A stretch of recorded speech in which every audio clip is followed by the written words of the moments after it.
I got pregnant in 2010, and it was scary. It was very, very scary.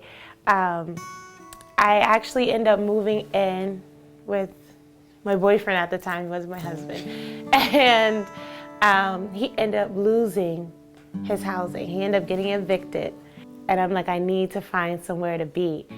I particularly looked up Christian shelters because I didn't want to be anywhere else. I'm a firm believer, and I didn't want to just be stuck somewhere.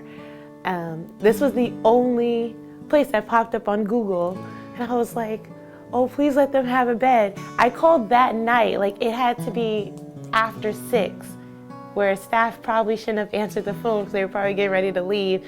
And I spoke to Sherry, and Sherry told me that there was one bed left. There was only one bed, and I was like, please, oh please. And she's like, you can come in tomorrow. There might be somebody that comes in that might end up taking the bed, but you can come in tomorrow and we'll sit and talk. And I was just like, okay. And I was just praying that I was able to get in, because I really didn't want to be where I was. So I came in, and she said that she thought I would be a good fit here. And I just came, and I ended up loving it here. So the best part of Visitation House was absolutely the staff. Absolutely, hands down, the staff. They took very good care of me. I was the only girl at the time in the shelter, in here, from Boston. Everyone else was from Worcester. And they made sure to let me know that I wasn't alone, even though I was alone. So I loved it. I loved them, absolutely. They took care of me. They took care of my emotional state first to make sure that by the time I had him, I was in the right mindset.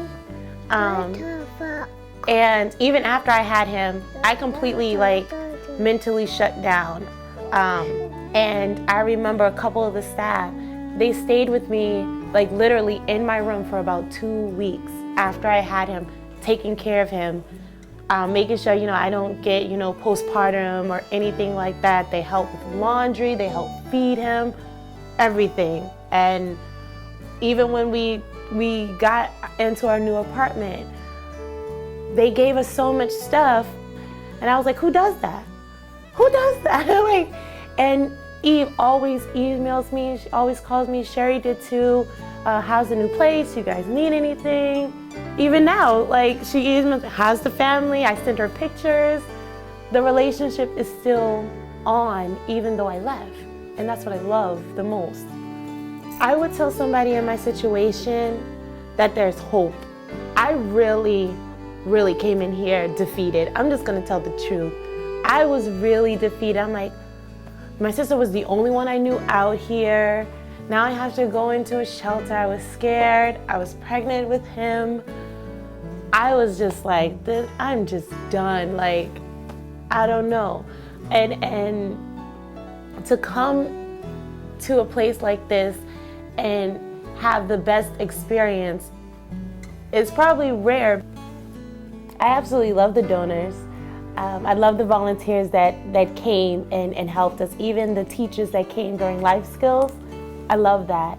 I would say to the donors, thank you. Thank you so much for either giving your time or your funds or furniture, anything like that. I just thank you. It's not, it's not going in vain. All your thoughts and effort and prayers, they're not in vain. People really do need them. I needed them. I used them to the fullest extent. My son was safe, he was healthy, he was happy, and that's all I wanted. So I thank you so much, because I know for a fact I couldn't do it. I couldn't. There was no possible way I could do it without the donors.